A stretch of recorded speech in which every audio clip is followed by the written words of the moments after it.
On y va.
I dey love you, no be bad, oh. Not to giving me, come be bad, oh. Story long, but not time short, bo. I go take this matter now for home, queen. La go la member, mais na overdone. Elle ne veut pas me donner le way they done.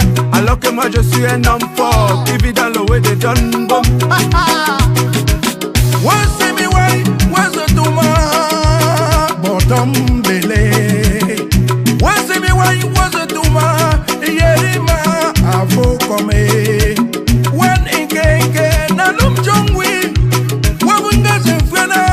Chadiang, Sinjana, Chadiang, Pula, Pula, la la la la la.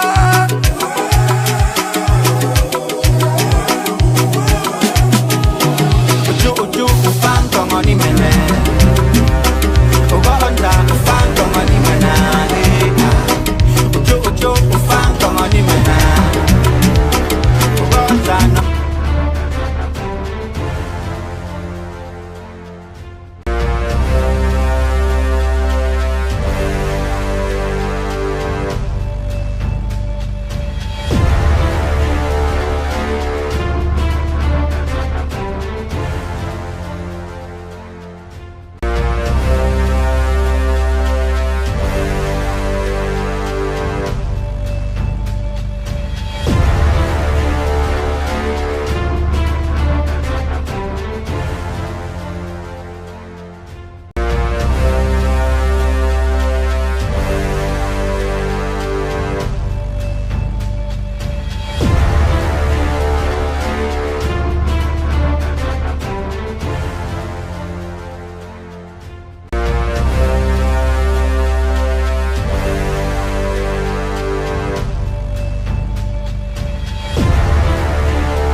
Hello and good evening, ladies and gentlemen. Welcome to ABS News Talk, coming to you as usual from the great state of Texas, Houston, Texas to be precise. Thank you for tuning in tonight.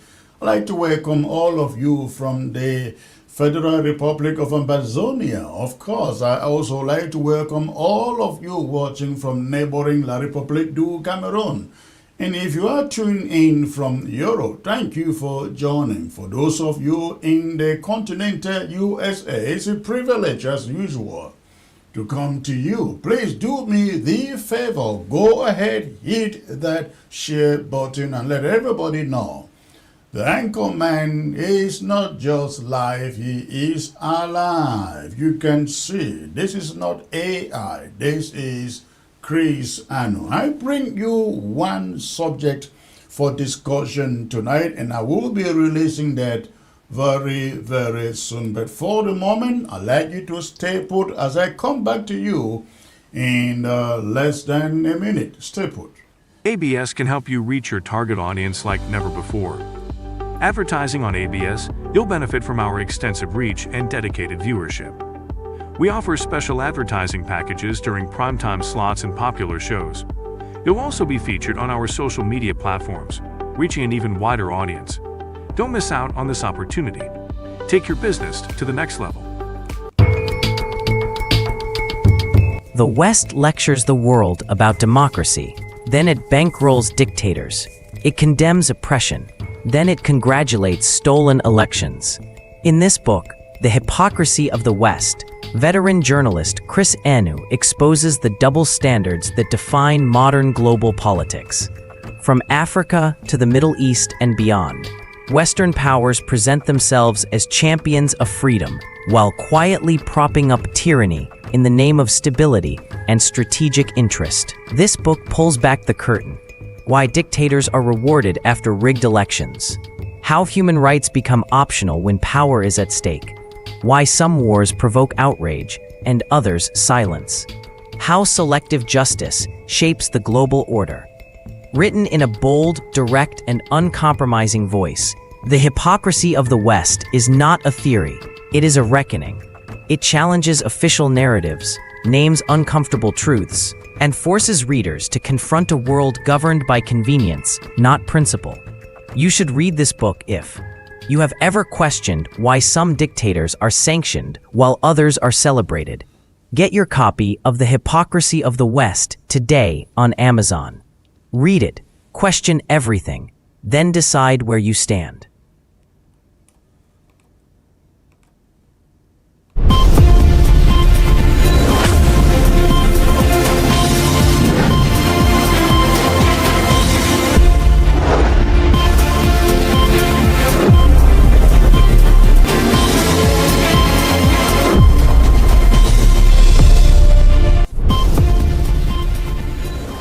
All right, once more, thank you for tuning in, ladies and gentlemen. Tonight, I will take you exclusively to Nigeria, where only a few days ago, I believe beginning last Saturday, close to 50 Cameroonians, most of them coming from the northern zone of the southern Cameroons, Douala, Bafoussam, and the southern zone, were deported from Nigeria from a criminal cartel, a 419 criminal cartel that abducted them from Cameroon, took them into Nigeria and pretended they had jobs for them, but those jobs turned out to be slavery, rape, sexual molestation, and you can name the rest.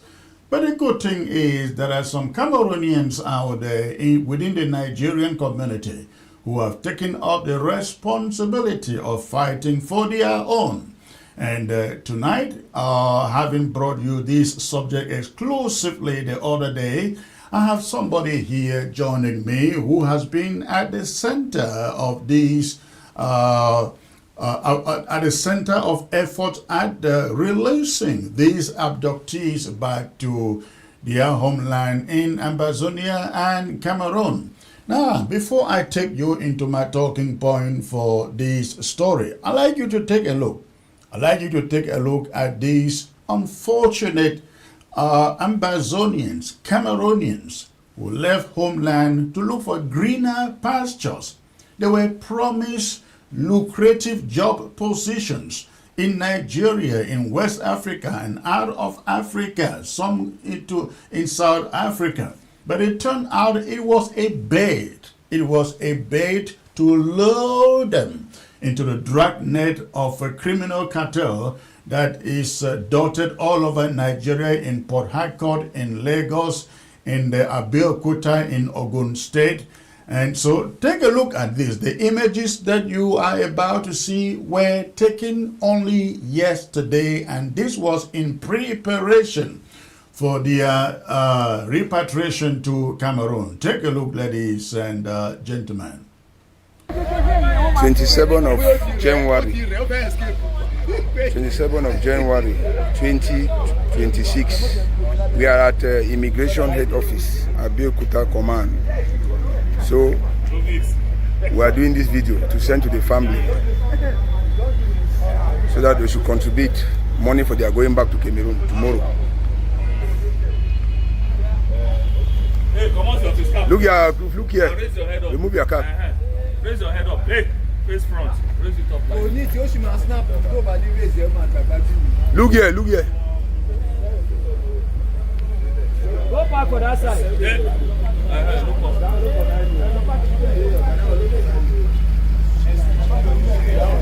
These are the ladies' side.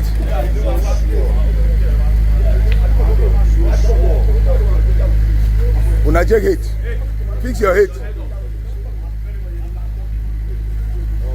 So they are preparing. Tomorrow they will take them to Ecom. Post the police Ecom. People can come and collect them from there. So we need your support to complete their transport to go. Immigration officer will take them there. So they have authorized me to do this video and send to the family. All right, ladies and gentlemen, those images again are coming to you from the immigration facility in Abeokuta in Ogun State, Nigeria. You can see the structure there in the background, Nigerian immigration facility in Abeokuta in Ogun State of Nigeria, where these Cameroonians were abducted and kept, not within the immigration facilities, but within Abeokuta in Ogun State. The images you find there were taken yesterday, and they were in preparation. They were taken in preparation for their repatriation back to Cameroon. And as you can hear from the commentator is saying they are here, they are being prepared for by the immigration. They will be taken to Ecom or ACOC, where they will be handed over to Cameroonian officials. Now, let me take you through this other image here. Take a look at this other one, please. And the divine. Any person there recording the divine?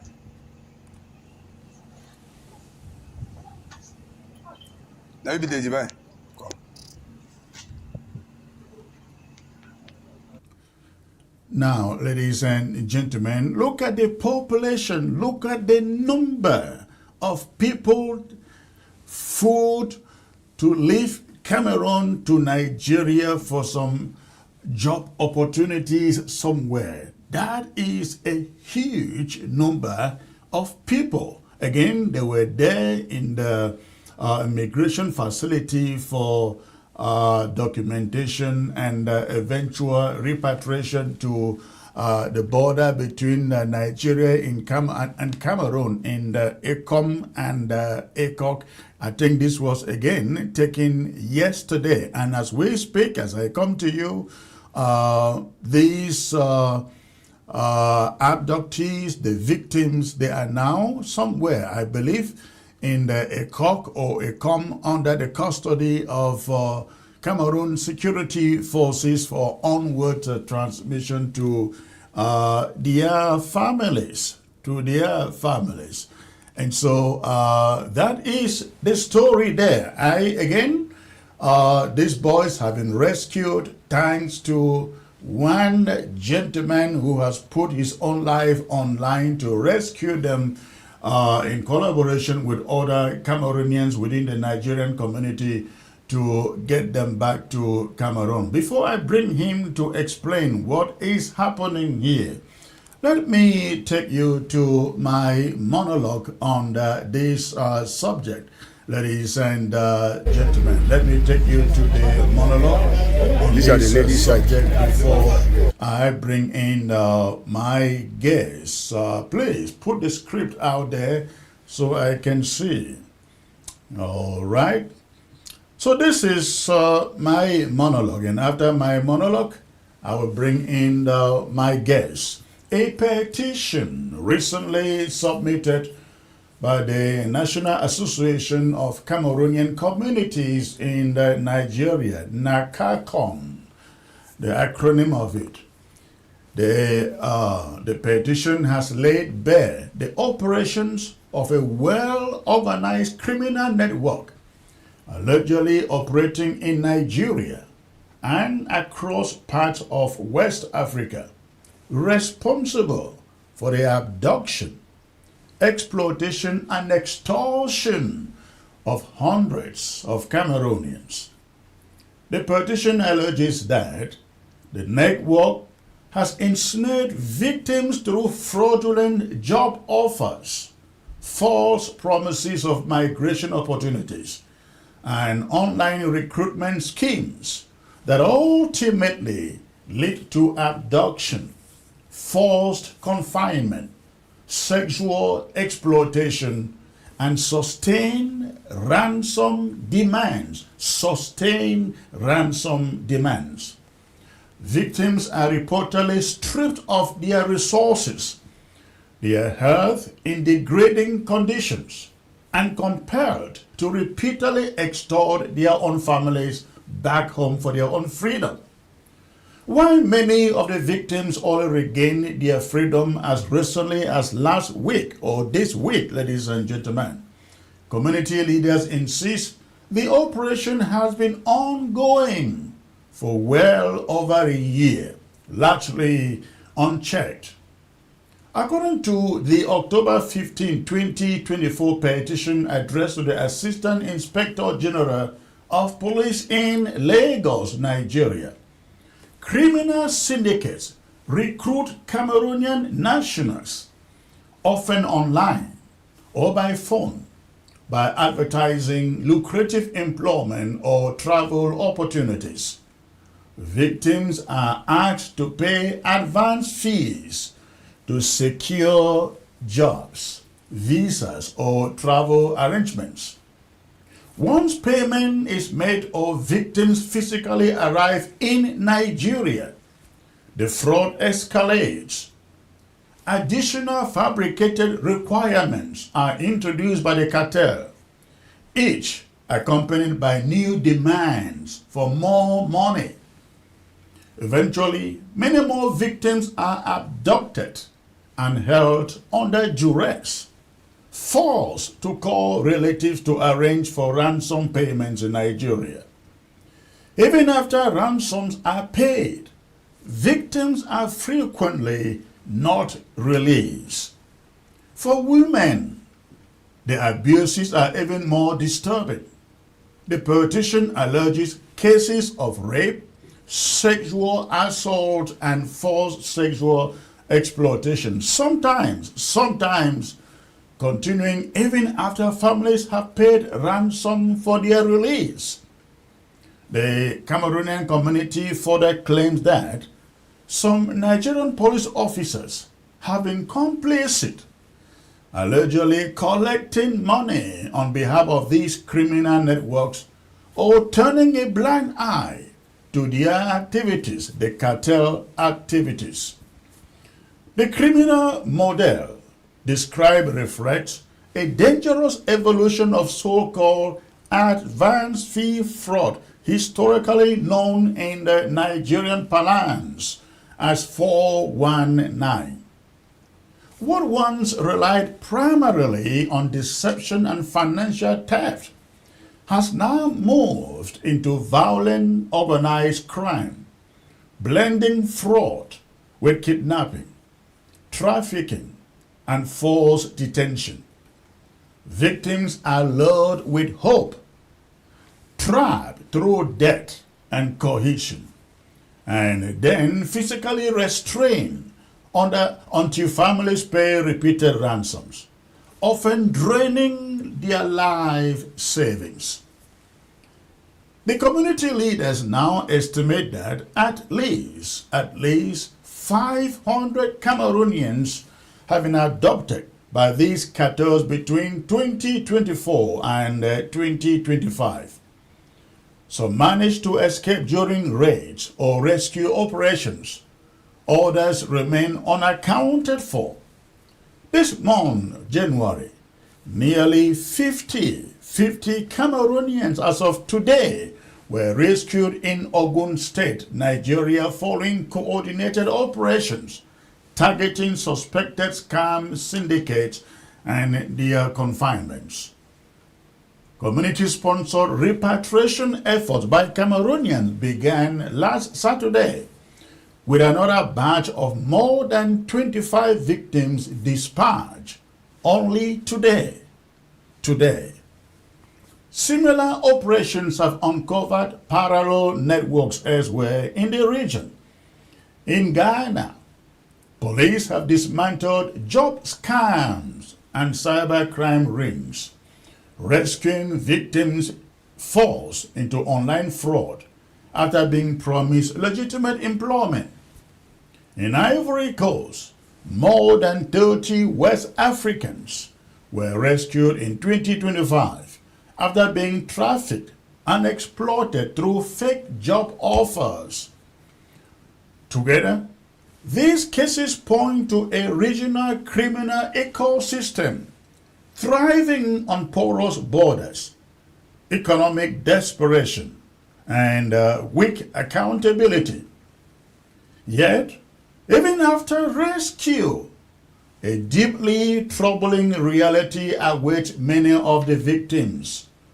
Most of those freed, who come from across Cameroon, but overwhelmingly from the southern Cameroons, war-ravaged southern Cameroons and Bazonia, they are deported through the Ekok border.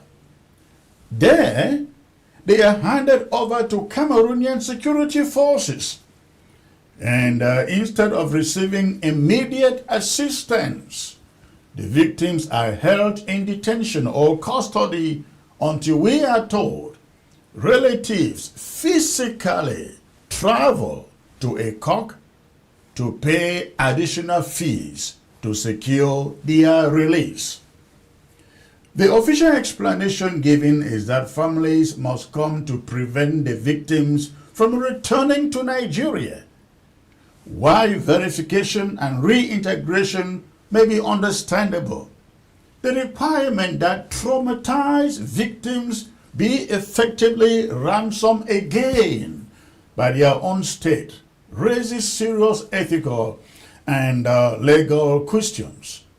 At this point, a hard question must be asked and to the Cameroonian authorities. How is this different? How is your action different from what the cartel themselves are doing? Victims flee Cameroon because of war, unemployment, and state failure to provide economic opportunity.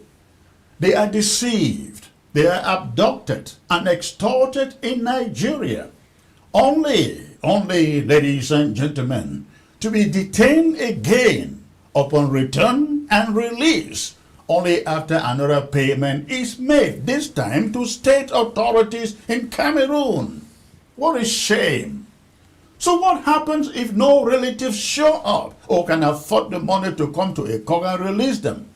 Do these victims remain in detention indefinitely? Are they being punished for fighting to survive? If anything, a government, a responsible government, serious about protecting its citizens, should be doing the opposite. providing stipends, counseling, and reintegration support to help victims rebuild their lives. Instead, they are treated as liabilities rather than citizens in Cameroon, a state that cannot create jobs, cannot ensure safety, or protect vulnerable populations, has no moral standing to criminalize their desperation. Until Cameroon confronts both the criminal networks abroad and the punitive treatment of its own rescue citizens at home, the circle of deception, the circle of flight and exploitation will continue. And the line between organized crime and state neglect will remain dangerously blurred. And that is my talking point for this subject, ladies and gentlemen. Again, you are looking at there on your screen. You are looking there on your screen images taken yesterday at the Nigerian Immigration Center in Abeokuta in Ogun State of Nigeria. These guys, as you find them there, they were being prepared for deportation or repatriation back to Cameroon. At this moment, I'd like to bring you my guest who is joining me, who has done or championed a wonderful job freeing Cameroonians from these cartels. I am joined by Amadou. Unfortunately, I don't have the other name yet, but I am joined by Amadou. Amadou is a Cameroonian living in Lagos, Nigeria, who has been in the front lines trying to fight to free some of these victims. Amadou, it's a great pleasure to have you, sir.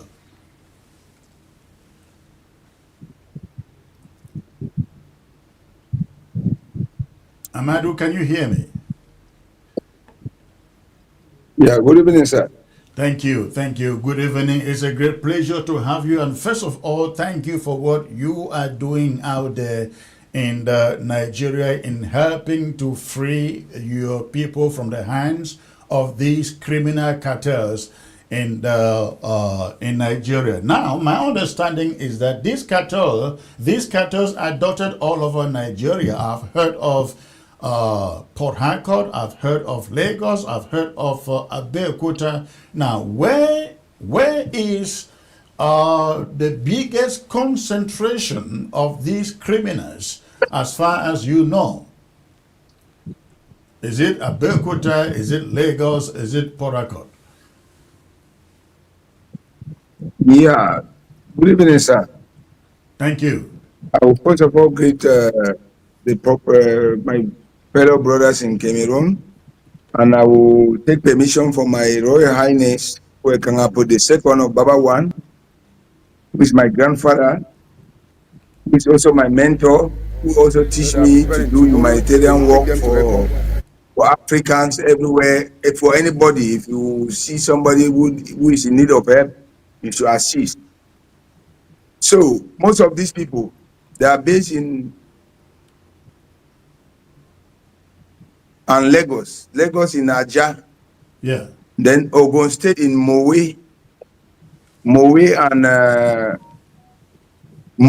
and some of them are also in Port Harcourt and Abuja. Okay. So we have been trying to see how we can help our brothers and sisters back at home. Not only Cameroonians, you have Sierra Leoneans, you have Togolese, you have Ghanaians, you have Ivory Coast, you have Congos. There are many. There are so many here in this country who have been they came to this country through this Quinet, something called Quinet, online marketing. And they will ask you to bring one person. Online marketing. You are coming to go and work in South Africa. When you come and you reach Nigeria, they will keep you hostage and ask you to register. When you Hold register, on they there. Let's will take this a little. collect your Hold phone. on there. Let's take this very surgically. From listening to the victims, take us through how they get into the hands of the cartels in their destinations in Nigeria and what transpired from there. Okay, what transpired from them is that many of them, they can convince you to come. When you come, they will collect your phone. You also convince your sister, your brother, even your own mother to come. So in that place, you have a family of 5, you have family of 4, you have family of 2. You will come there, they will ask you to convince your own cousin. Maybe when you are convincing your cousin to come, she will not be afraid because she know that the call is coming from a brother. Yeah. And they are leaving. They will take you at the airport or some companies around to do photo, to take pictures and share around that where you are living well, you are in a good condition, you are well paid. Maybe they are paying you 800,000 per month, 900,000. You will take those pictures and send to your family. Later, they will ask you to convince other people to come. That is how they operate. Now you are convinced. That's how they operate. Hold on there. Hold on there. So they take you to certain companies and show clean photos of you, and then you use those images to convince your families to come, or do they convince their families to come under duress, under force, or they do so still under the belief that there are jobs? Yeah, most of the time, it's not the victim using his phone. It's those people, they will collect the phone of their victim to write the family of those victims. And as you can see, most of them, they don't want to go back to Cameroon because they have caused a lot of havoc. They have initiated a lot of family, cousins, friends, and they have made them to come and believe that they will come and have a better life here. But when they come, they will take money from them. They will start from 650,000 CFA, maybe 1 million, 2 million, up to 10 million. You have family that have sold their property back at home to give money to these people. I've saved about 500 people here in Lagos. I think as we are on live, maybe many will testify online. From 2024 till now, yeah, I've saved about 500 Cameroonians. So as we talk, even today, you have newcomers that just came in.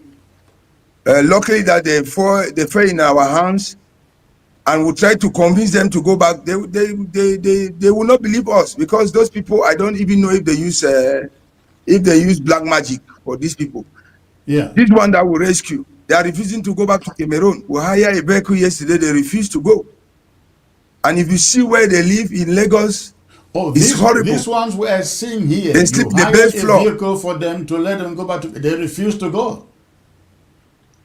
They refuse to go. When they refuse to go, and do they want to go back? Hold on. When they refuse to go, do they want to go back into the hands of the cartel, or they just want to find a different, to fight for their own lives independently in Nigeria?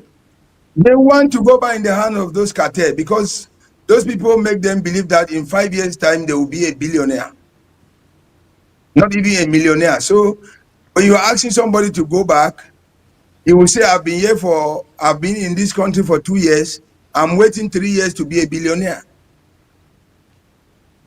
So that is the difficulty. And many of them have collected money from different families in Cameroon. They are afraid to go back. Yeah. Because those families maybe will take them to the police, all those things. But it's better to go back than to stay here and be committing more havoc.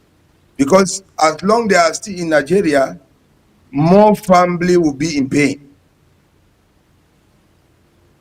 So when every blessed day you living with these cartels, do the cartels feed them, provide for them, or have they seen others who have actually made it with the cartels, or what convinces them that in 3 years, 4 years, they're going to be millionaires? The problem is this. The question I was asking them is that, how can somebody be promised you to become a billionaire and he is not a millionaire, and you believe the person? Right. Right. Because if you go and see where these people live, they will rent an apartment. They are living in one apartment, about 20 persons. And they don't even live in a mattress. They sleep at the bed floor. They just buy mat. And if you see their picture when they leave Cameroon to come here and their present picture, you will understand that they are really suffering in this country. They are really suffering. They don't eat 3 times per day. They may give them food it's not even those people giving them food. They are managing on their own to feed themselves. I think I sent you some video of what they prepare in their house when we went there to save them. Right. You will see what they eat. They have bags of gari, and that gari they don't even prepare it to eat. They drink it with granite and normal water and sugar. That can be their meal for the day. So these people, these are our brothers and sisters. They are not only Cameroonians. There are many other nationals. They really need help. They really need help. So we have been battling with the immigration to see how we do to rescue them. Nigerian immigration. Now we are trying to see how we manage to rescue the remaining population. So where are these ones now we are seeing on the screen? Because my understanding is they were being processed yesterday to be sent back to Cameroon. Yes. Where are they now? Abeokuta Command. Abeokuta Command. They are on their way going back to Cameroon. I was able to arrange with a company that will take them back to Cameroon and hand them over to Cameroon police. Okay. And that was my personal initiative. And because I initiated the arrest of these people, I'm in charge of their deportation back to Cameroon. So I'm really in difficulties financially because one of those vehicles costs about 800,000 naira. And we hire 3 Sienna to take them back to Cameroon. And 1 Sienna will bring back the immigration officer that accompany them to the border. So the owner of the company is a friend of mine who I have to call and negotiate with him to help me and give a vehicle because I was not able to finance the transport fare. Some of the family were able to support maybe 2 support 150,000 CFA. 1 family supported with 100,000, another one with 80,000. That was all the support that we have. So if you change it in naira, you will give about 1.2 million 50,000 naira. Before we take them to Abeokuta, we have been feeding them. Hold on there. We will get to that a little bit later. Tell me, what is the age range of these young men and women we see on the screen? What is the age range? You have if you see the video that I sent to you, you have a father with a son. The son was 15 years old. You have 17 years old girls. There is a father. Hold on there. So among them, there is a father and a son. Yes. Who got there first? Who got there first, the father or the son? Father come first and bring the son. The father first go there and bring the son. And we're asking the father, how can you bring a 15 years old child to come and stay in this type of place? The man says it's okay with that they are okay, they are fine. We're trying to convince them. The first bus that we sent on Sunday, we reached Ecom on Monday. Some of them jumped out of the vehicle that they were not going to go back to Cameroon. They jumped out of the vehicle. They would struggle all possible means to take them back to Cameroon. They said they were not going. But few of them went back to Cameroon and they are with their family. So about 7 of them are still in Nigeria, in Ecom, that they don't want to go back to Cameroon. You have a father who have 5 of his daughter here in Nigeria, 5 of his daughter. And they will take them to the airport. will take picture and send back to their parents that they are living where in Nigeria, whom they are not living where, they are suffering. Do they benefit? So that is really what is going on. Do they benefit? Do the victims benefit from those they coerce to join them in those camps? They don't benefit anything because they are indoors. They will give them one chain. That chain you wear on your neck, it treats all illnesses. And then they can later send you have invested maybe 1.3 million. They will later send you 150 euro to convince you that the company have started paying you your arrears, your own benefit. Yeah. Then you will be believing them. That's how they operate. And are the cartels physically with these guys in those camps? Many of the cartels don't live with them in those houses where they rent. They live in a hotel because they are capable. Think if you bring, there are people in this state more than 10,000.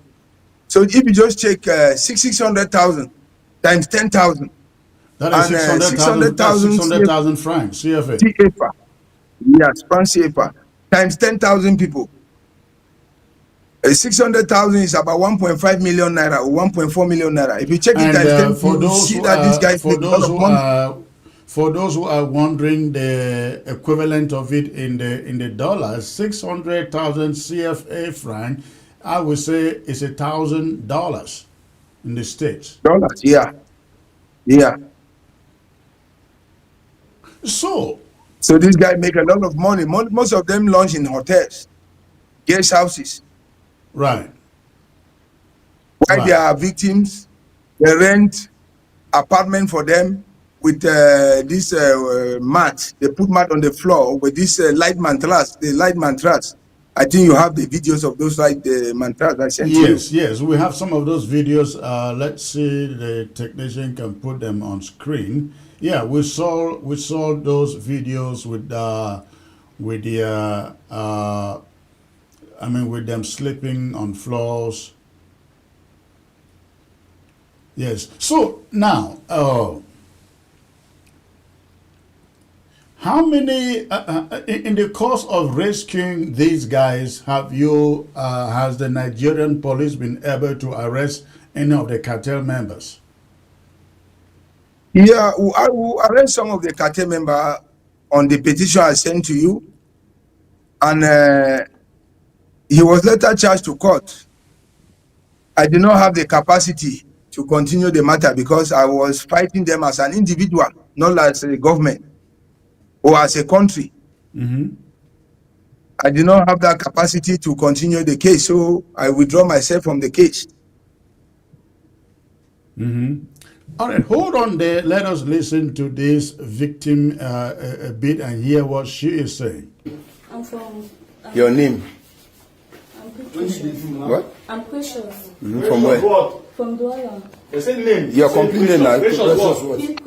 P. Precious. Yes. From where? Douala? Yes. Which region? You are from which region in Cameroon? Northwest. Which village? Awin. You are from Awin? Yes. Okay. You don't live for Lagos, for Ogun State here for how long?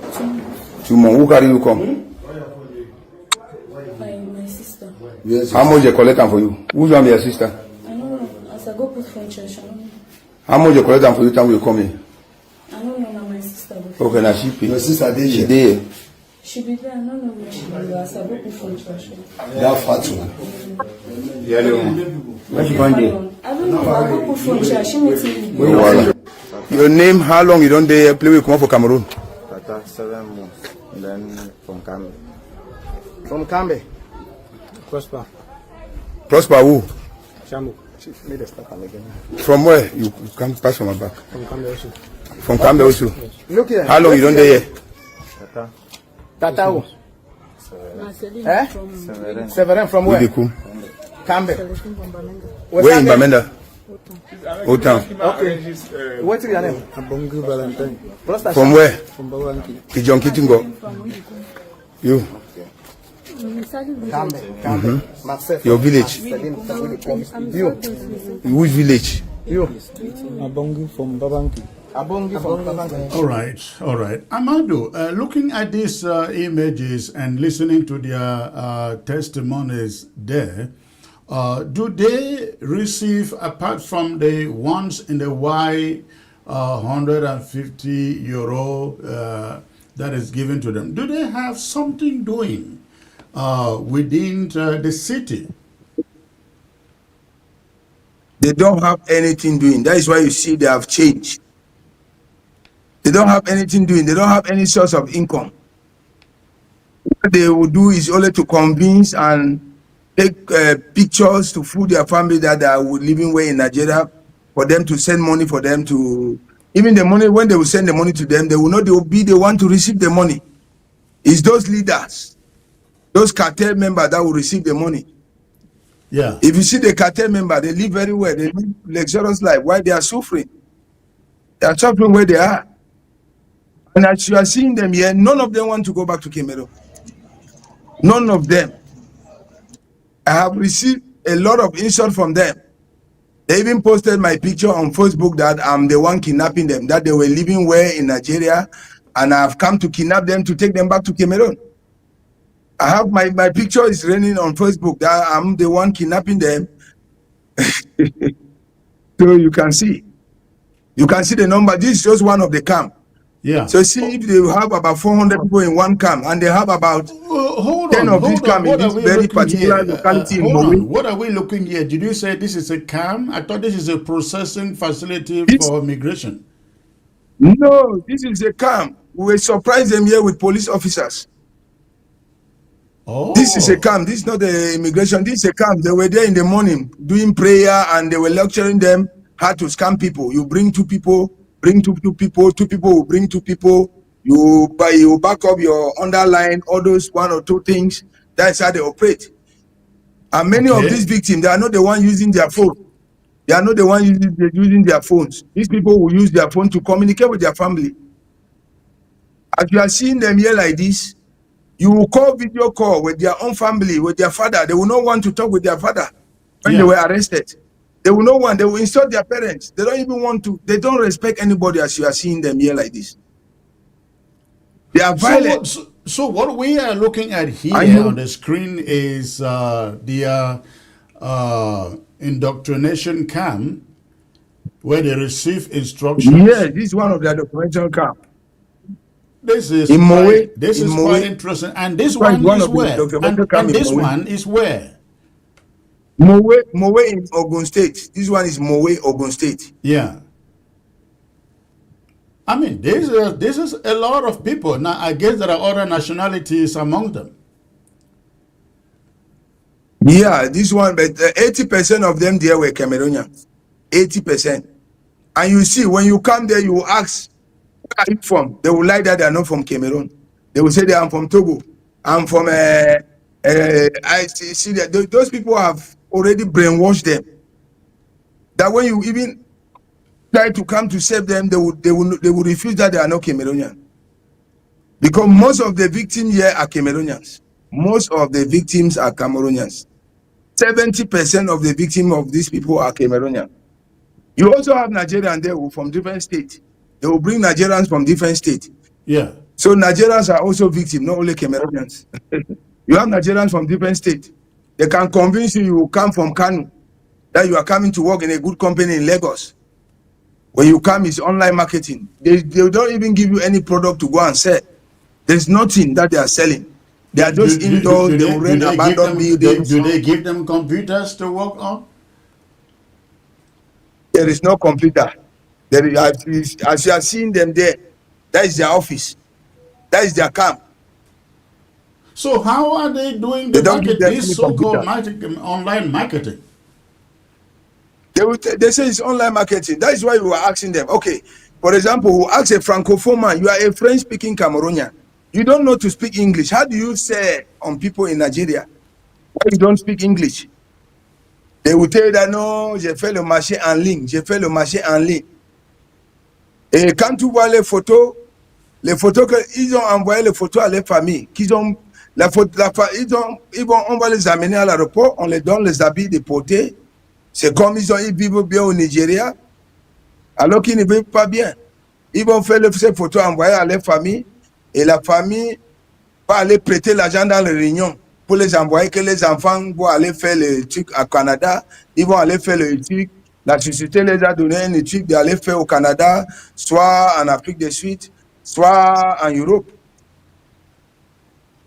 La maison pour prêter l'argent pour les envoyer. But I guess you are saying when they get there, they will go and keep house. Yeah, go on. They will go and keep their family house, maybe to borrow money and send to them to further their traveling. Yeah. When that money will come, their leader will still collect the money. And they will still be in Nigeria. You have some that have been here for 3 years. No different, nothing. They are still in the same place. We will still ask them, what are you doing here for this length of time? Yeah. They will always say, no, they are fine, they are okay. But they are convincing more people to come. This facility we are seeing here is, how long has it been in operation? This facility has been in operation since 2002. But the company has been existing since 2015. Oh, 2015. Yeah, the company has been existing since 2015. Since people have been falling victim since that time. But there were not much as they are doing it now. And how come the Nigerian police did not discover this clandestine facility? You know, Nigeria is very big. Nigeria is a very big country. They can be operating something like this, the government will not be aware. But when you drag the attention of the government, they will arrest them, they will charge them to court. Court will, maybe they will grant them bail. That is not a criminal offense. And they will come back and continue their activities. Now we are looking at here. What are we looking at here? Is it a immigration facility?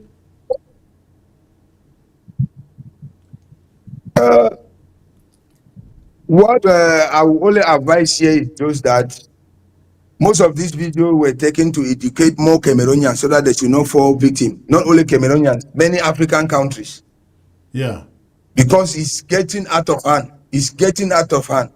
I will receive about 200 calls a day from different families. They are calling me to help them look for their children in Lagos. Those that I don't know, I have saved so many here in Lagos. Maybe under the comment section here, you will see many people who comment that I've saved them here in this Nigeria. Many. Some I don't even remember their faces. Now, when you look at this video on the screen, you see some people there wearing uniform. Look at that. Look at that. That lady is wearing a uniform, and this supposed to be, look at that, and this supposed to be a training center for the victims, right? Who are those wearing uniforms? Yes, these were uniforms. They are also victims that have been there for long and become they are just like shareholder, but that shareholder, they don't even benefit anything from the company because they are still the same as the other people. Their difference is just that they wear uniform and they will still convince other people to come. And maybe their own meal per day will be 2 times meal per day, while the other are one, they give them meal 1 time per day. And the 1 time meal per day is not a normal human being will call it, will take as a normal meal per day. It's just something manageable. That is why you see most of them guys have lost who weight. have lived there enough and earned promotion. Yes. These newcomers, they will also become like the other ones also. Maybe if they will be there for 2 years, 3 years, they will become an agent also.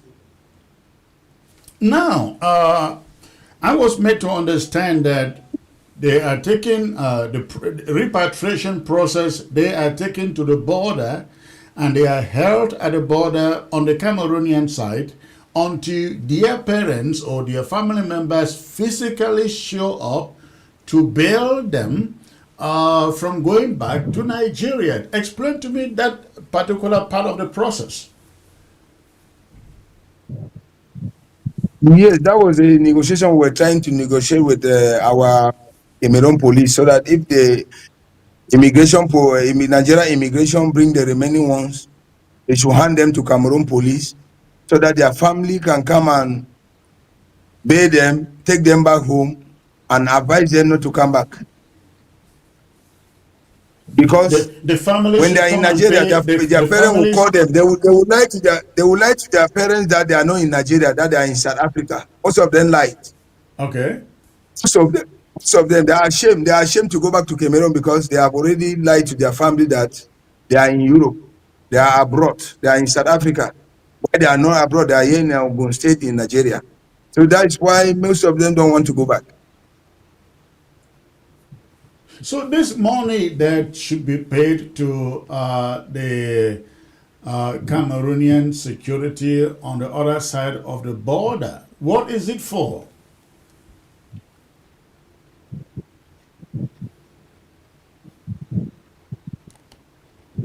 Yeah, we have tried to see how we managed for Nigerian immigration to hand them to Cameroon police so that they will not escape and come back to Nigeria. Because their family, some of their family members have been calling me that they have already traveled to Ekok. They are waiting for them in Ekok to take them back home. Many of their family. But many of them don't want to go. But immigration, the last 27 people 25 people that take off this morning from Lagos to Ekok will be handed over to immigration, to Cameroon police. Yes, it's immigration that carry them. And you said the families will now come to the Cameroon police and pay a fee to bail them out.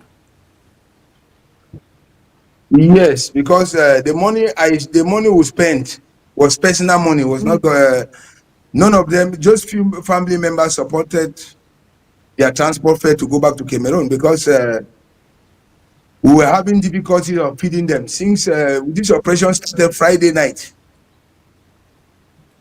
We started the operation Friday night. Why didn't you consult with or work along with the Cameroon embassy or consulate in Lagos or Calabar to have them take over the case and send them back home as citizens?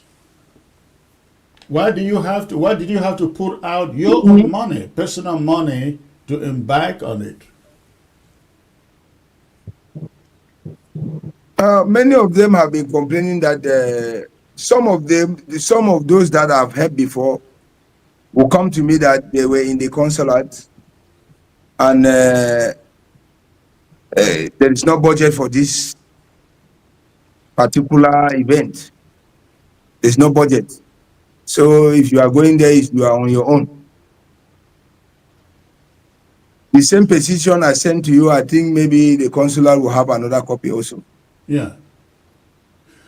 So at the police custody in Ekok, what amount are they supposed to pay, or the relatives supposed to bring before they are released? Yeah, we were asking each person to pay maybe 100 CFA so that we can balance up to see how we manage to rescue more people. Between 100 and 150,000 CFA. Because this is a personal humanitarian work I'm doing. So, I don't have that money to spend to save them. It's a personal effort I decide to engage to save Cameroonians that are under these people captivities. So we're asking one farm if anybody can contribute between 100 and 150,000 so that we can continue the operation to save them, because there are many are still there. This is not even anything. I can send you picture that family have been sending to me. I have more than 1,000 pictures in my phone here.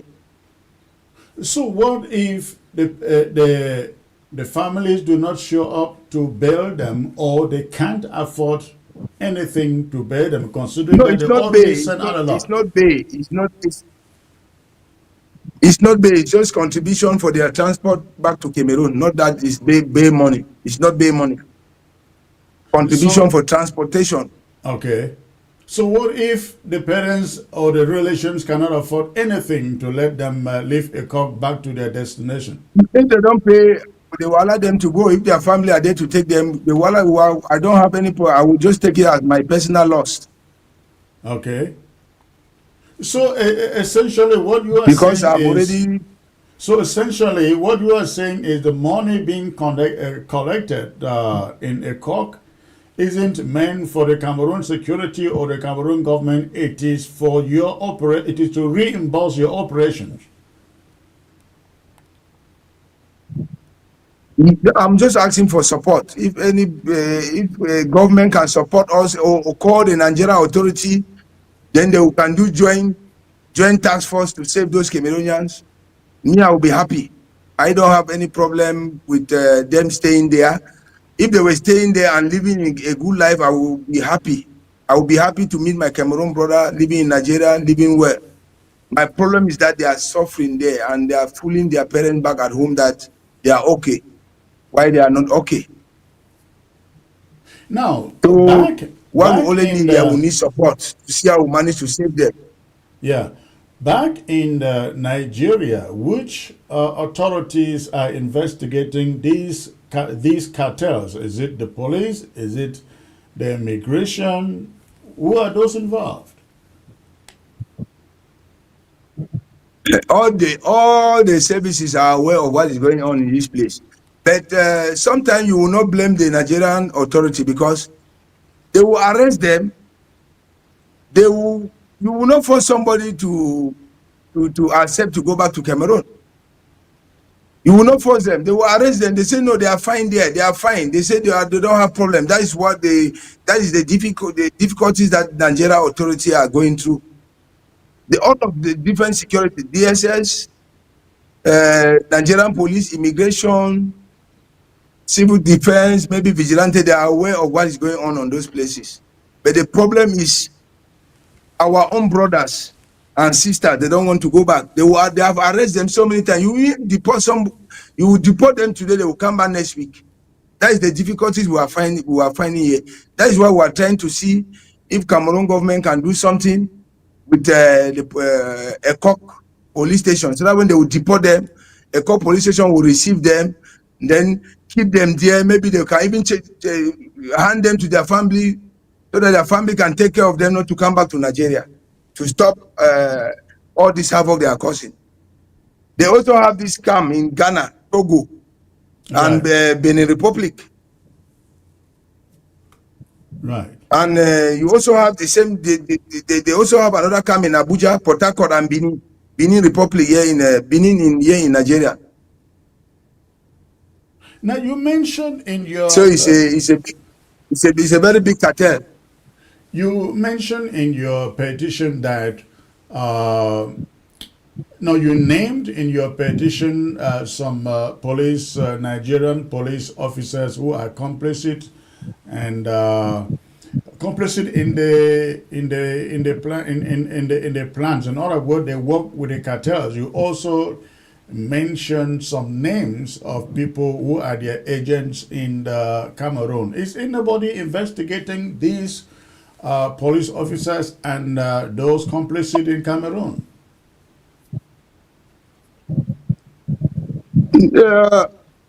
The problem is that when they will leave Cameroon to come to Nigeria, at first they were working with some police officer that will cross them from Cameroon to Nigeria. But when Cameroon police discovered that many Cameroonians were coming to Lagos for human trafficking, they stopped them from coming. So now most of them are coming through Yola. Okay. Those police officers that were helping them to cross from Ekok to Nigeria, we were not able to do anything because I live in Lagos. Right. This was complaint given to us by victims. by victims. So I could not do anything. I live in Lagos. Those police were ECOM police. So there were nothing I could have done to them because I live in Lagos. But here in Lagos, Nigerian police have been trying their best. Even Nigerian immigration, they are aware. They have arrested so many, deport them back to Cameroon. They are even tired because you will be arresting every day. Today they will come and say another new people have come. So that is why we are trying to put it online so that many family will see it online that what their children are coming to do in Nigeria is not real. It's 419. There's nothing existing like Peanut. Yeah. Peanut is a fake company. All right.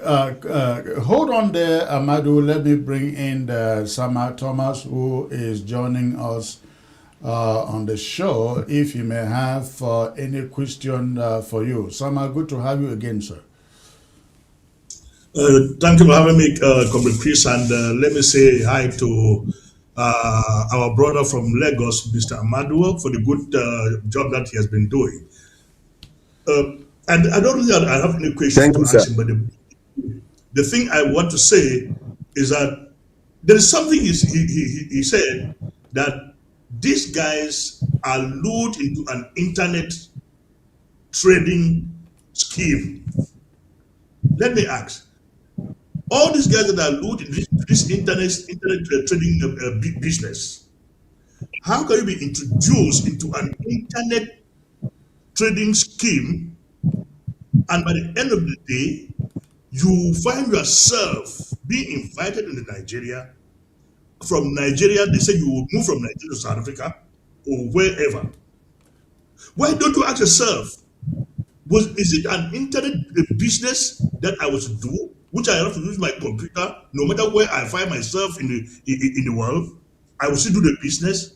Or must I be there in person? If you are there in person, is it still an internet business? I don't know if Mr. Amadou has asked this, our brothers and sisters, this question, how they manage to find themselves into this cartel that move from an internet trading scheme into a personal business trading system. Yes, okay. Yes, Amadou. From what we have been asking the victims is that when they are coming to Nigeria, they don't tell them that they are coming for online marketing.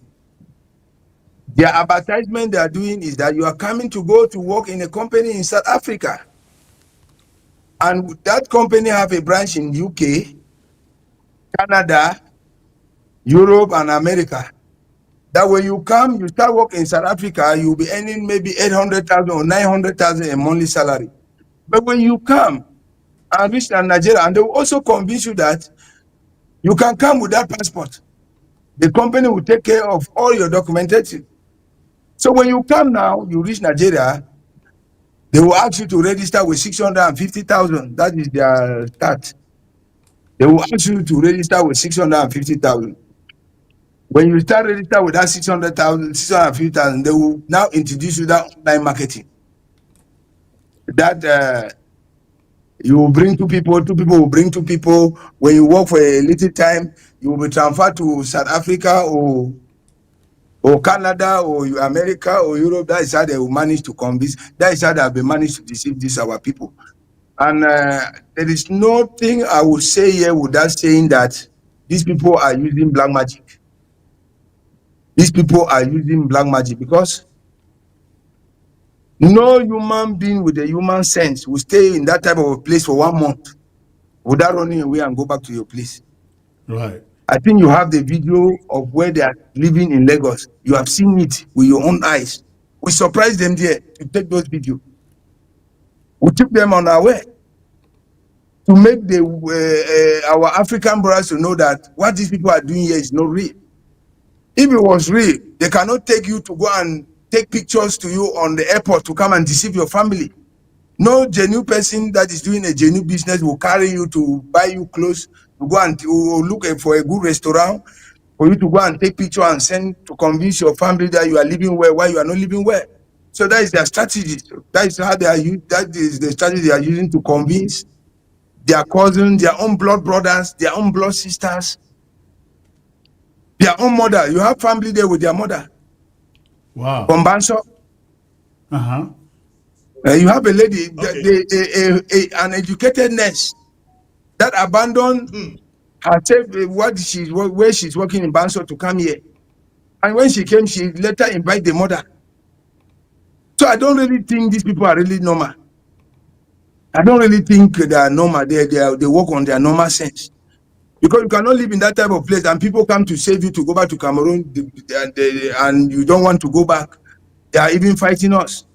They are calling us names. They say we are kidnappers. That we are the one that kidnapping them. That those people are not kidnapping them. That they are living well. So you see what we are going through here. It's just humanitarian work I'm doing. I'm not a politician. I was just trying to see if I can help my fellow African brothers and my fellow Cameroonian brothers. I'm from top, Papa One. So I was just trying to see how I can help my own brothers. How long have you lived in Nigeria? Answer. Yeah, I was about to say that our people on the ground should know one thing. Let me take South Africa as a case study. Even South Africans themselves working in South Africa are not paid even 400,000 francs CFA per month. And there is what we call xenophobic, the xenophobic struggle in South Africa, that South Africans are killing immigrants in South Africa is because the little jobs, restaurant jobs that foreigners are working there, South Africans don't even have the opportunity to do those jobs. That is why they are fighting immigrants to go back their country so that they can have the opportunity to be employed by those Chinese and Pakistani, Indian restaurant services in South Africa. But the most important thing that our people have to know is that there is no employment in South Africa that you will be paid 400,000 francs CFA per month unless you are a high level person, technician, before you can go to that scheme of payment in South Africa. So do not leave the Southern Cameroons that you are going to South Africa because you will be paid 400,000 francs a month. For South Africans themselves, even if you are a teacher in South Africa, you are not paid 500,000 or 400,000 francs per month. Secondly, our people should know that if you are having 400,000 as you claim to pay transport to go to South Africa, or what 600,000 francs CFA, how did you manage to get that 600,000 francs? Why don't you think that if you reinvest in what you have been doing to get that, to raise that 600,000 francs, you will get more than that 600,000 francs in 2 years? Why must you take that risk of wasting that money because you want to go to Nigeria of all, because you are on your way to South Africa? What connection has Nigeria with South Africa? Thirdly, even the South African embassy in Nigeria will not even grant you a visa from Nigeria to go to South Africa, for South Africa has banned Nigerians from coming to South Africa. So how can you be using Nigeria to go to South Africa, of which Nigerians are banned from leaving Nigeria to South Africa? That is part of their strategies. That is part of their strategies. They say you pass through Nigeria to go to South Africa. That they have a head office. The head office is the head office of that company is in Nigeria. That you have to come to Nigeria, to pass through Nigeria for the company to profile you and send you to South Africa. So that is the strategy. 419 people, they will always have strategies to use from their business to defraud their clients. That is part of their strategies they are using to defraud their clients. As an intelligent person or as an educated person, why don't you ask yourself, is there no South African embassy or consulate in Yaoundé or embassy in Yaoundé? Why must you go but as a Cameroonian, as you claim to be, why must you go but to Nigeria to acquire a visa to go to South Africa? First of That's all, why I was leaving trying Cameroon, to take. I was yeah, let me finish. yeah. Leaving That's why I've been trying to tell you that these people maybe they are using black magic, because sometimes you will meet somebody that is just coming from Cameroon and he still has his own money with him. You will advise him that this place where you are going to is a bad place. It's not a good place. The person will tell you that no, it's my brother that have called me, my blood brother. You will tell him that no, this your brother is under a spare in that place. He will say no, the person is not under spare, and you will go there and spend that money. He will later call you to come and save him. Many other people, those things will not hold them. But another one, the thing will just hold them, like sheep goat. You know, sheep goat, when you ask sheep goat to go like this, that's how they will just be going. This our Cameroon as a brother are working here. as a lead ship. I'm really tired of this matter. So now, what I want to tell every Southern Cameroonian and Cameroonians, Larbu Cameroon citizens, is that as a Cameroonian, you cannot leave Cameroon to go to Nigeria to acquire a visa to go to South Africa. The South African embassy from Nigeria will send you back to Yaoundé. Go there and get that visa. They will not issue that visa for you from Nigeria to go. They can only issue a visa to a Nigerian to go to South Africa, but as a Cameroon, they will not issue that visa from Nigeria to go to South Africa. They will send you back to Yaoundé for the RAF and embassy in Yaoundé. So do not waste your time. When you tell them, Even they will not if listen. When you tell them, they will not listen to you. You tell them, they will not listen to you. They will tell you that the company in Nigeria have said that they will be the one to process all your documents. As I'm telling you here like this, I have a son that is in that place for 2 years now. He's in the branch in Port Harcourt. I don't know the place. My elder brother adopted a son. And when he was coming to Nigeria, I tell him that this where you are coming is a 419 place. I even sent him some videos to discourage him. But you see, he did not listen to me. That's why I'm telling you that these people are using black magic. And that their black magic, both some people that are just behaving like sheep goat. When you say go like this, all of them will just be going. That is what I've noticed with this business. All right.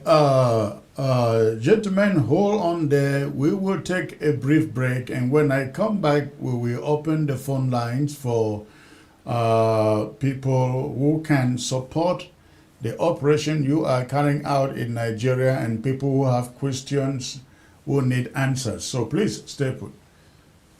All right. All right. When we come back, we open the phone lines and take your calls. Please stay put. I'll be right back.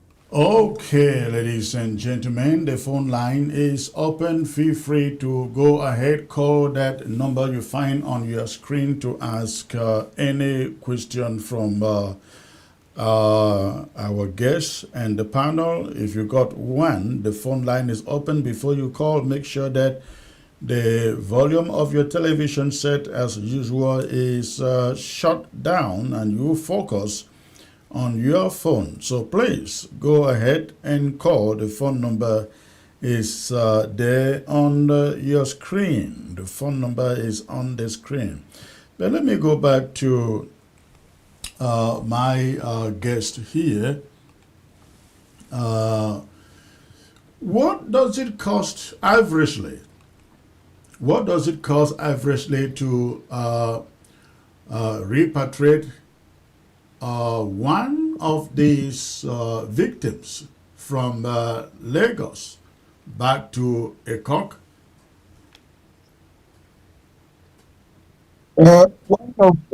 One passenger from Lagos to Ekok will cost about 80,000 naira. Okay. Yeah, and we'll have boys that are working around that place to give us information. We'll have also to settle, give them money. And you know, this authority here, you cannot do anything without motivating. So you see, that's why we're trying to see if if family that they rescue the person can raise between 100 to 150,000 CFA. And I also really appreciate the Babanki community. The team that the people that were repatriated back on Sunday, Babanki community support with 450,000 naira. The boss Is that were the Babanki community the in amount, Nigeria or what? the general Babanki Kijonkiko, Babanki Okay. Jonkiko community supported with 450,000. Okay, hold on there. Let's And the take boss this was caller. 800. Let's take this caller first. Hello. Hello. Good evening. Hello. Good evening, sir. Good evening. Yes, good evening, sir. Good evening, sir. Where are you calling from, please? I'm calling from Washington, Maryland. Okay, and what is on your mind? Yeah, well, just what I want to contribute, I want to say hi to Mr. Amadu in Nigeria. He knows I'm the one who connected you and him, and he will know. I don't want him to just know. I will call him behind. My contributions go back to this stuff. You see, this thing is going like, you see what was happening in Mutenge that the last time that this FA would take you and they say, oh, call this one, and they call this one. They call it, it's just one chance. That is how they call it. So we just have to be cautious, telling our people, let them stop believing in this thing, because I had a sister that was taking the same like this. They told her when she called me, she should say the child has fallen into the road of school. He was going to school, so I should send money because they know I already have money that I will send. And bare workplace, I sent 100,000 just to discover that those were fair men that took my sister that money. And I've told my sister that when you talk to these people, when you talk to them and tell them the truth, you are going to die because they took something they call oath. Yeah. And that is what is killing people. So I'm just begging that just keep sensitizing our population, especially the Southern Cameroonians. This is a whole network that if you don't know these people, once they enter there, to back out this, it will be very difficult. And then secondly, there is something happening. You know that when they took some of our brothers here, I'm saying this because my family is still back down there. They took some of our brothers here and then they send them back home from America. And I heard that some of them were detained and they're asking them 15 million because they are from Amazonia. So I have the whole story from somebody who is close to me when the wife was a teacher teaching, and then the wife thought she was going to come to America when they deport the husband back to Yaoundé, and then the husband is now in Kondengi. They are asking them 15 million each person before they can come out. Who is asking them 15 million? The government? I don't know whether it's the government. They say that when they deport you, they will pick you from Douala Airport, and they have to go and detain you back in Cameroon. So why not find out? Why not find out and let us know who is demanding 15 million from them, from people who are repatriated and put in jail? Chris, when they say that demanding the 50 million from Kondingi or from a new bed Douala, you said it will naturally mean the government because they are detained there. Okay. So that's my own contribution. That's what I just wanted to tell you. That's what is happening. I have it from the reliable somebody that told me who is teaching with this woman, and this woman, her husband was picked here and sent back to Cameroon, and the husband was jailed in Kondigi, or whether New Bay or Kondigi.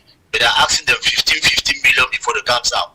They say that the one carrying everything goes to the United States and said Cameroon, they are ambassadors. Okay. All right. Thank you. Thank you for the call. Let's get to the other caller here. Somebody calling from Nigeria. Hello. Hello. Hello. Can you turn down the volume of your set, please? Turn down the volume of your TV. Focus on the phone.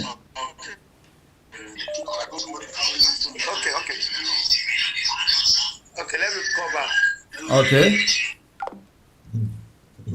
All right. Before you call, make sure the volume of your set is turned down, please. Before you call, turn down the volume of your television set before you can call.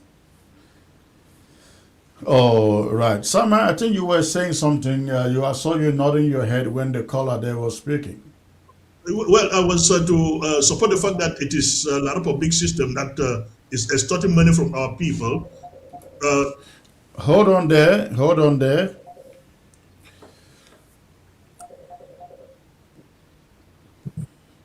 Hello. Yeah, good evening, Kisano. Good evening, sir. Where are you calling from? I'm calling from Cameroon, Yaoundé. Okay. What is your contribution? Yeah, I was one of the victims in Nigeria, so I came back last 2 months back in Cameroon.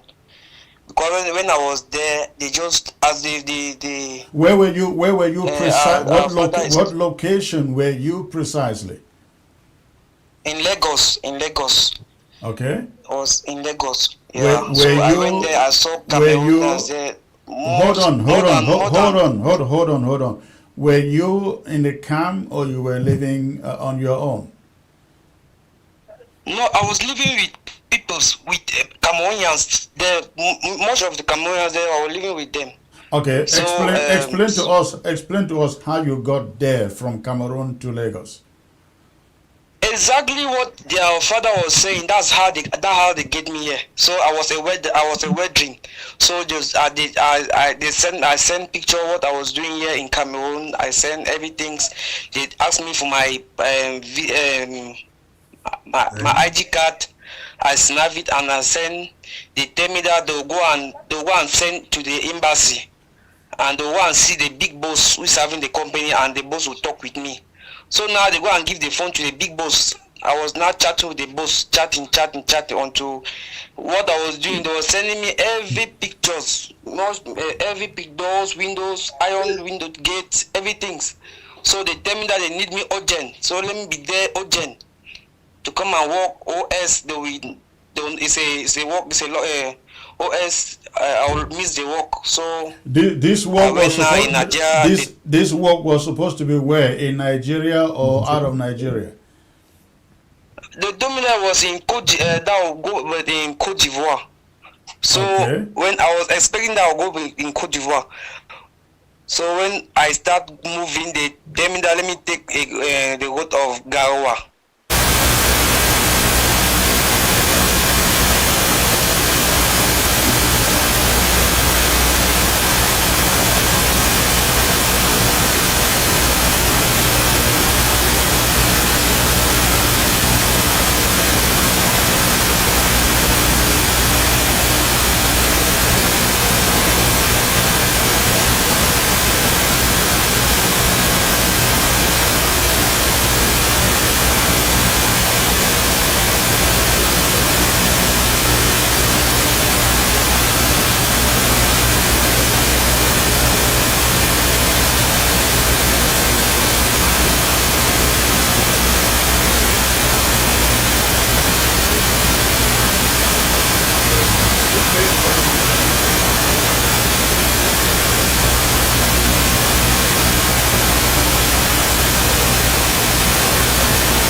having problem with my own voice.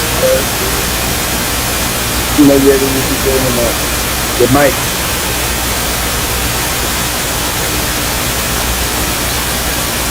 I'm having a sound problem here. I'm not hearing you people anymore.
All right, ladies and gentlemen, I hope you are able to hear me clearly now.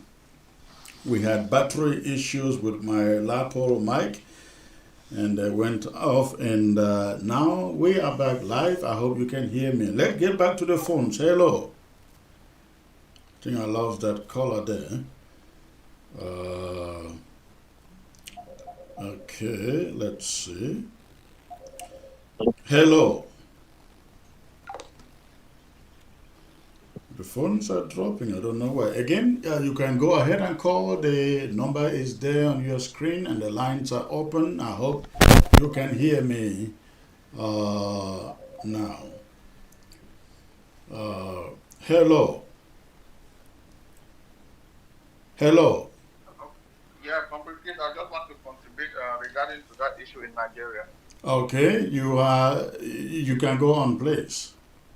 Yeah, I look what our brother was saying. Like he said, it looks like those people are using magic. I think it's really magic because I think this thing started right 2020, and people have been talking online, but people are still like trying to go there after seeing all what people are passing through. So when you look at it critically, you see that there's something that has been involved more than those people just going there. And then talking about them coming back, and then they ask them to pay ransom back in our own place. I see it necessary because I think that happened to me back in 2014 when I went to Guinea. I think we were being picked up and then we were sent back. I think we came back to our own country. We were jubilating that we have been sent back to our own country. But getting to border there at Campo, we were being held there for 2 weeks. And then later on, they asked us to pay. We didn't have nothing. We were being sent to court to Kribi. We went to Kribi, if not of one commissioner from Manfe, that came there and met with the state council, and then we were being released. I think by now we would have been in jail. So if those people are saying that they came back and then they're asking them for ransom, it's really true, because it's because of the ransom we didn't have that. We were being kept at that border for 2 weeks. We were like 14 in a little room of about 1.50 meters. So yeah, people are really passing through a lot. They're passing through a lot. We just need to pray that those people, the other people seeing what is happening, should try to abstain from it. It's real. Those people are using something. Well, it feels like that. The Cameroon police have not. They don't ask. They have not asked any money. Amadou, let me ask the money you. we're The asking. last caller said he was able to recover his money and go back to Cameroon. Have you any idea if there are others who have tried recovering their money to go about their business? Yes. we have been able to recover money if in collaboration with the person. Because if you don't collaborate, how would they be able to rescue your money? If you are being arrested and they ask you, what are you doing in Nigeria? You say, no, you are doing fine. How would they manage to recover your money and give back to you? You don't want to show you the person that collect money from you. How would Nigerian police are not juju people that will say, this man collected 2 million from you. You will be the one to educate the police, to tell them the truth that these people collect 2 million from me. They collect 600,000. They collect 1 million. But most of our people are protecting those people. That is the difficulties Nigerian police or immigration are facing. Yes. And I wanted to clarify something here. The people that went back to Cameroon, they did not ask them for ransom. The money I was talking here is just part for anybody, any family that will have managed to rescue your person to support so that we can continue to rescue more people. Yeah, it's not that Cameroon police at the border have been asking for money. No. Okay. When they take them there, if you come, you are willing to pay from 100,000 to 150, you pay.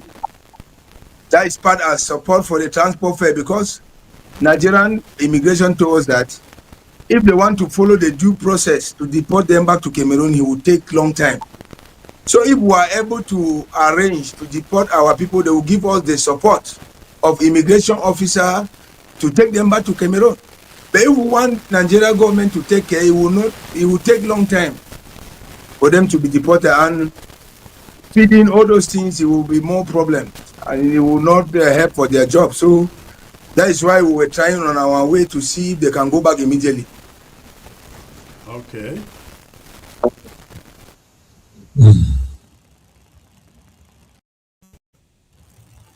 All right, we don't have any other calls coming in. So if somebody were to contact you, Amadou, if somebody were to contact you with maybe support, how do they contact you? I have a MTN mobile money number. They can contact me through that number. I've been receiving trade from those Queenet people. From which people? I've received more than 50 calls for them. They are threatening me, selling all type of things, saying that I'm a thief, I'm a kidnapper. I'll be asking for money for family. I say they were trying to discourage me not to continue the job, but I know maybe God pushed me through that direction to help our African brother, because there are not only Cameroonians there. And I think maybe with this help, Cameroon government will open their own eyes to see how they can support. Maybe just with phone call to call the Minister of Internal Affairs of Nigeria to see how they can help to stop this nonsense, because it's really nonsense. They are frustrating a lot of family in Cameroon. 70% of their victims are Cameroonians. Now, you can understand when somebody thinks, oh, you are just trying to benefit from it. I know what you do in Nigeria. I have been told by the person who connected us together. But why not explain to the people watching what you do, what business do you do in Nigeria? Okay, the business I deal with charter flight. And I have a company who give me a huge amount of money. So maybe on this video call, I'm owing some few people. I'm not owing them because I've eaten their money. We invested a business, a charter flight. I paid each amount of money, 507 million naira to the company, plus $161,000. The company collect the money. They did not do the flight. They don't want to return the money to me. So that is the difficulties I'm finding here. If not of that, I would have been sponsoring these people myself to go back to Cameroon. I will not even ask help from anybody. This company is called Asma Airline and one Fredlock company. They organize a charter flight. I come as a sponsor and I invested this amount of money. I have all my proof of payment. The money I paid to them in naira was 507 million naira. The one I paid in dollar was $161,000. I have been to EFCC. I have been to IG office. I've been everywhere in this Nigeria, but I'm still hoping God will do something for them to refund the money to me.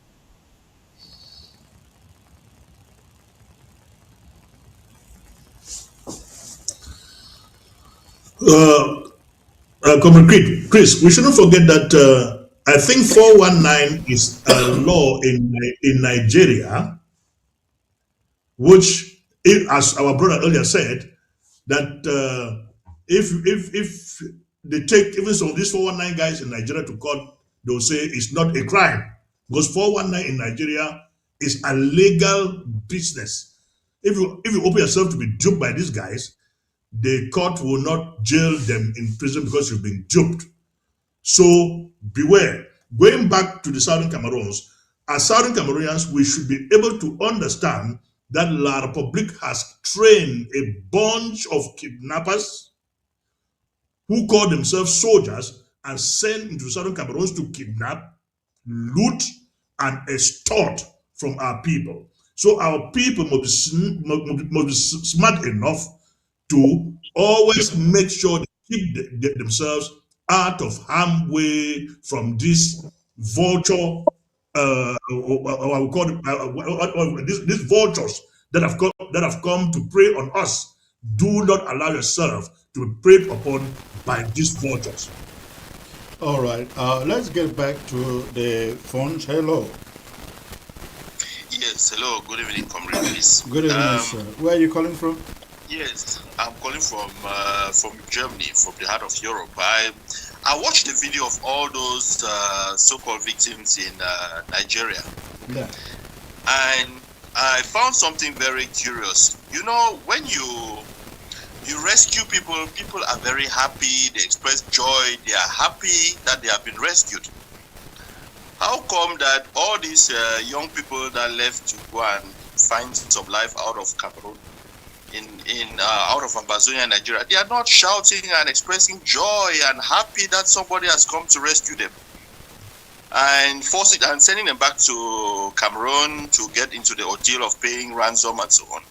Yeah. I would expect that if some people are in trouble and they have been kidnapped and they have been deceived and they have been scammed, I mean, they should be very thankful to those who come to free them. I don't know whether I'm the only one seeing it, but I do not see them really expressing joy and shouting and jumping and saying, "Oh, thank God, we are now finally free." Did you see it? No, of course, and Adamu has expressed that sentiment also. He says that often most of them don't want to leave. They want to stay back in Nigeria because they have been brainwashed to believe that if they just remain there for another 1 or 2 or 3 or 4 years, they become millionaires. That's what they have been told. And that is why, after investing such amount of money, they don't want to leave. But also, secondly, they have robbed lots of families back home. They are afraid to go back because they've robbed lots of families financially through these groups. So they don't want to go back. Well, don't you think that maybe it would be nice to hear some of these victims also speak and express their opinion and say how they are going through a lot of suffering and they have been about it? I mean, you are talking about people, some of them are more than 20, 25, 24 years old. If some are 60. Even 40, 50, 60, yeah, 60 then something. I'm just curious. I think if you have been robbed and you really feel like you are a victim, you should actually know when you have been rescued, wouldn't you? Well,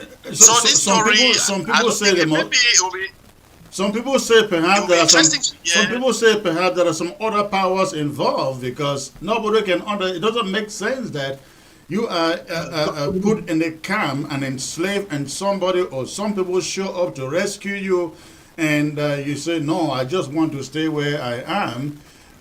It doesn't make sense, but that is exactly what it is. Before us going there, we have... let me come, sir. Before us, they don't do any labor. They don't do any labor there. Hold on. Yeah, go on. Because what I'm finding a hard time, I'm having a hard time to understand. I should hear the victims complain. You know, they are like some people forcing these refugees, and it's not like forcing them back to La Republique will end their ordeal. They are going back to pay ransoms. So who is actually benefiting from this scheme? Is it not those who are forcing the That's a good question, and I will ask Adamo here. If they say we are not leaving, leave me alone, as they say over there, why do you care? Why not leave them there? Let them fend for their lives. That is what I was trying to come back to say. Before us going to that place, we have a lot of complaint from their family, and we have pictures, and they have been pleading with us to go and rescue them. So when we rescue them, you will even call them video call to talk with their family. They will insult their parents. But we will rescue them already. We cannot allow them there. Cannot benefit anything from there. We were just trying to see how we can, because but the point much is, as they are there, I think the question is for those who say, I don't need you to rescue me, I don't need you to help me, leave me alone. They are adults. Why do you care about them? Why not leave them? The point is that they are already okay. If they arrest them already, they are under immigration custody, and you say you don't care to go back, the immigration will ask you to go back and come back properly. Okay, that makes sense. That makes sense. If they are under immigration custody, fine. But if they are still in their encampments, then and they say they don't want to go back, it doesn't make sense to force them, right? Yes. All right. For me to add something there, our brother asks why are they not happy that they've been rescued? I've been rescued from a burning funnel to be sent into another burning funnel. Do you expect me to be jumping up and down because I've been rescued from a burning funnel to go and enter another burning funnel? What is the difference between them being in Nigeria and even going back to the southern Cameroon or Cameroon? But their situation back home will still be the same. The only difference is that they will have a family member that they can turn to give them food to eat. But it's not going to change their situation as well as compared to what the situation are living there in Nigeria. That's why there can be no definition that they've been rescued. Oh, all right. I see Sebastian has just joined. I guess you have been listening. What are you going to add? We're going to be rounding this soon. I think Sebastian, is he frozen? I think he is frozen. Adam, I was going to ask you if people are out there watching and listening who may want to support what you are doing. How can they reach you? If you can read out your number, that would be great. Okay, my numbers are 674 22 yes 22 03 45. That's my Cameroon number, and it's also my mobile money number. The name is Amadou Ngengogo. Amadou Ngengogo. Yengogo. AMATU NGENGOUGOR. All right. Okay. Sebastian, chip in something here before we call it a show. You just joined.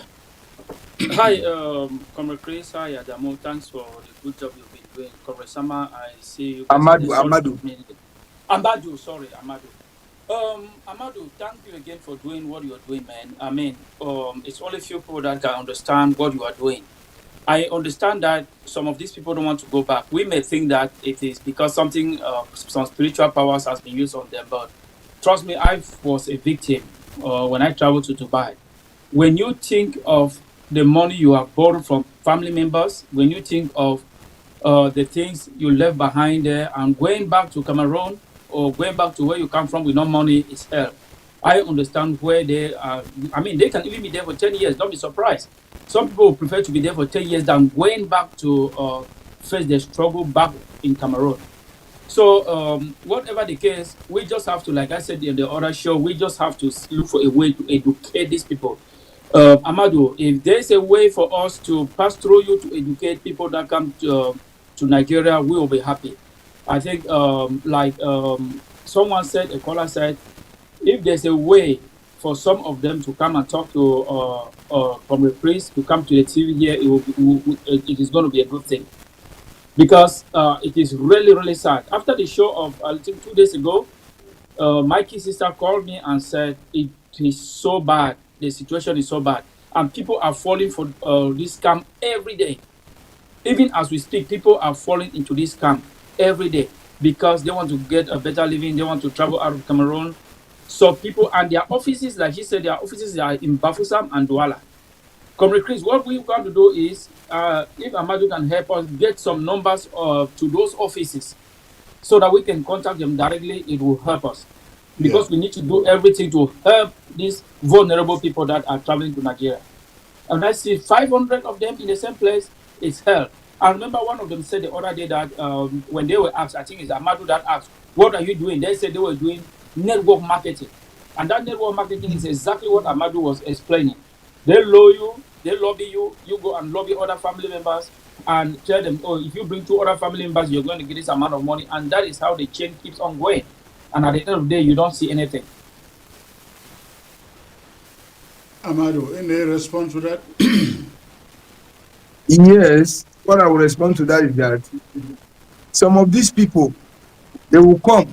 When they will discover that it's 419, these people will not allow them to go back. That is my problem here also. They will know, they will collect their phone and keep them under captivity. If it's maybe you will come and you discover these things is not going, and they will allow you to go back willingly, we will not have any problem with them. But the problem we are having with them is that some people will come, when they discover that the thing is a fake business, they will not allow them to go back. They will seize them, keep them there, force them to must bring another people.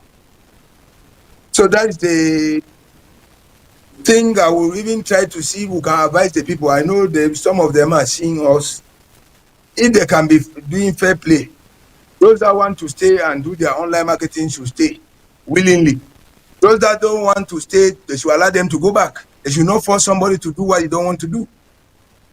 Amadou, sorry, Comrade Chris, I don't want to cross talk, but I want to ask Amadou something. Is there a way for you to lay hands on one of those scammers, their leader, so that we can probably show them an example, so that some of them can probably learn from it? You mean their picture? Oh, yeah, they will know. They will not. If you can contact one of them. They will know. I don't have their direct contacts. They will have, even immigration have given me that. Even immigration are aware of the leaders. They have their pictures. If you get most of them are Nigerians and Cameroonians. If you get just get us one of those that were victims. If one of the victims can talk to us, they will probably release us a lot of information, and we can start from there. I think we have. I don't know whether that is even necessary because I don't know whether that is even necessary because we have lots of them calling now, giving us information as to how they were duped, they got rescued, and they are back. As we speak right here, I have like 2 audio messages apart from those who have already called in to testify. Even the other day, as we did, they were calling in to testify. So I think what we are doing here is such a piece of education that if victims are smart enough, they will learn from this and walk away from it on their own. Obviously. Yeah, that's true, because you will meet somebody that is just coming, you will tell him, don't go here, he will not listen to you. They are brainwashing. The next thing to do is that those offices of the offices that the scammers are operating in Bafusam and Douala, people say the people running those offices should be targeted. If possibly, those offices should be touched. And secondly, and I think that is part of the work that Amadou can do. Amadou can call Cameroonian authorities and say, hey, these clandestine offices, these cartel network offices are operating in Bafoussam, so and so place in Douala, No, in but I think they have Bamenda, stopped. all They have this. stopped the one in Bafoussam and Douala. They have stopped the one in Bafoussam. We have caught. They have stopped them. Douala and Bafoussam have been stopped, Oh, and they were arrested. But some that's of the perfect. leaders run away. They did not arrest the leaders. Were the leaders Cameroonians or foreigners? They are Cameroonians, sir. Yeah. But the leaders in Nigeria are Nigeria, but the assistants are Cameroonians. Right. So the Cameroonian leaders were recruiting and sending over to Nigeria or what? No, they started recruiting in Cameroon. They will bring people from Cambe, all Banso, all those other who convince them that they are coming, they have good job with salary. That is how they convince people. Good job with salary. When they hear good job and salary, and they will still convince you that if you work with them for some few months, they are going to send you abroad. When they hear abroad, you are good. They are already victims. That is how they manage to capture them. Comrade Chris, maybe we open a factory in Ambazonia and hire them to go work. Yeah. You and Sama will do that, maybe. Yeah. Yeah. And Amadu, thanks the for the one good job, Amadu man. is Thanks for the running good in job. I Nigeria. will get your number from Comrade Chris, and you read your number here. I will get your number, and probably maybe I will see you. I will see you personally in few months, in 2 months or 3 months time. No problem, sir. You'll be welcome. In it there, but before we go, ladies and gentlemen, if you are watching us from any corner of the globe, I think the initiative that Amadu is carrying out there in Nigeria to rescue these folks who have been picked up by the immigration and have to be repatriated, I think it's an effort that should be supported by every conscientious person. It doesn't cost a lot. Sponsoring a deportee for 80,000 naira. That is 80,000 naira. That is not up to Sebaz. Is that up to $30? Yeah, it's almost 60 euros, which is it's like 60 euros. 80,000 naira should be how many in dollars? Because $1 is about 1,500 naira, 1,500 naira. It should be like $57. Comrade Chris, it's $57. Okay. $57. So it's just less than $60. I recently sent money to Nigeria. That is 50 euros, and 50 euros was 79,000 naira. All right.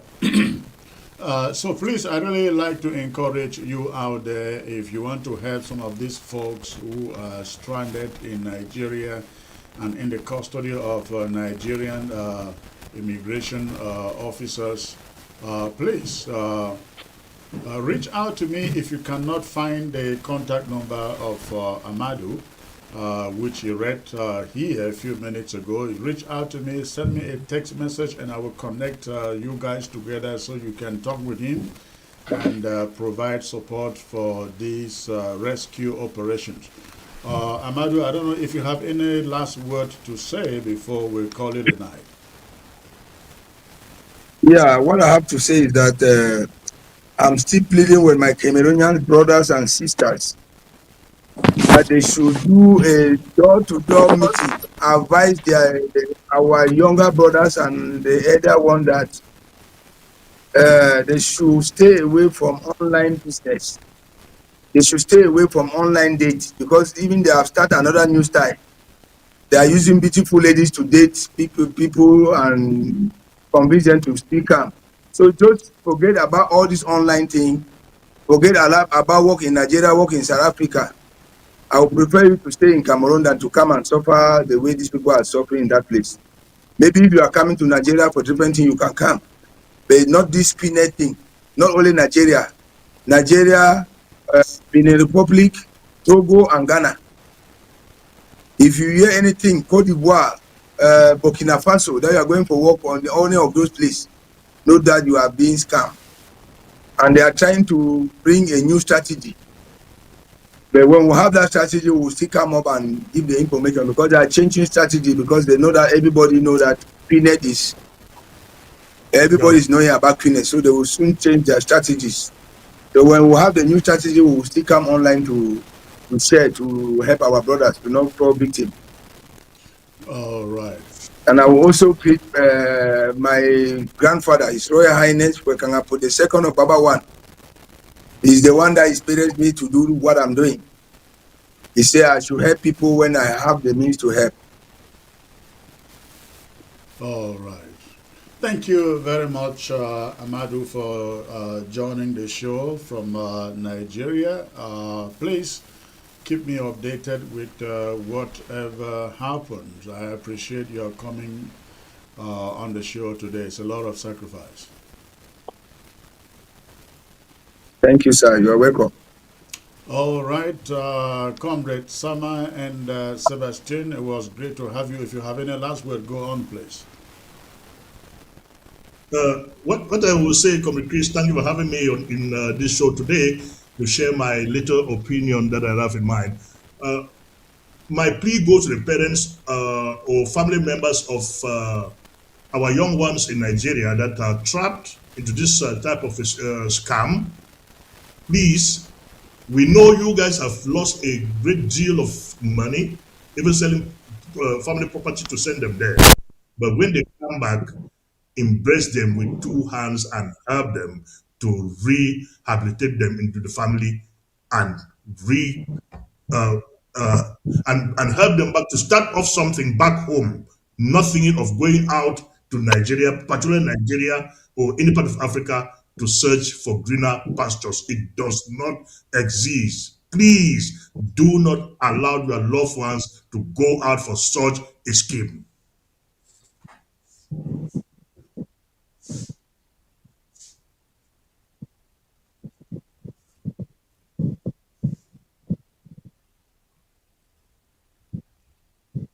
Like Comrade Sama said, please, our brothers and sisters, do not fall a victim to this scam. They are, like he's always said, the neighbor's grass is always greener. Cameroon is better than Nigeria if you want to look at it, because Nigeria's population is way more than that of Cameroon. So if somebody is telling you to go get a job in Nigeria or Ghana, that person is deceiving you. Stay focused. The little money you have, try to probably educate yourself more and invest it in little business. Go and do farming or something. You're going to be better off rather than going to be scammed. Again, Amadou, we'll keep in touch. Thank you for the job. Well done. Thank you, sir. Thank you.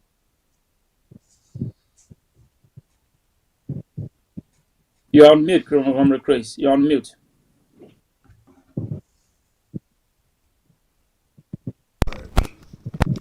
All right. Thank you guys for participating in the show. You have a great night out there. Thank you. All right. Thank you. All right. Thank you. Thank you. All right, ladies and gentlemen, that will be the end of the show tonight. But before I go, I just want to remind all of you Amazonians out there that SCAUF, SCAUF, that is the Southern Cameroon's Ambazonia Unity Forum, is organizing a fundraiser that is coming up at the weekend. I think that is, at the weekend on Saturday, I believe that would be January 31st. Please, I really want to encourage you to go out, support this initiative. Mike Fusi was supposed to be here to talk about it, but he couldn't connect. I don't know why. But again, that fundraiser is coming up on Saturday, and if you are a staunch Ambazonian who wants to see a free and independent Southern Cameroon, please join that fundraiser on Saturday. In the meantime, I also like to remind you, please, if you want to reach out to support the work that Amadou is doing in Nigeria, rescuing Cameroonians, or put it Ambazonians from the hands of rooks in Nigeria, send us a message. We will give you his contact number to be able to reach out to him and support as you can. The hypocrisy of the West. The hypocrisy of the West. My new book is doing really, really good. And if you have not gotten a copy, please reach out to Amazon.com. Amazon.com to get your copy. They are flying out of the shelves of Amazon. So again, Hypocrisy of the West. Get on Amazon and get your copy. And with that, ladies and gentlemen, we're going to call it a night. Thank you so very much for tuning in. I look forward to coming back here on Tuesday. That is next week. So I'm taking some time out for a very, very, very important event in my own life. And you guys will get to find out really soon. But good night and thank you for tuning in tonight. God bless you all.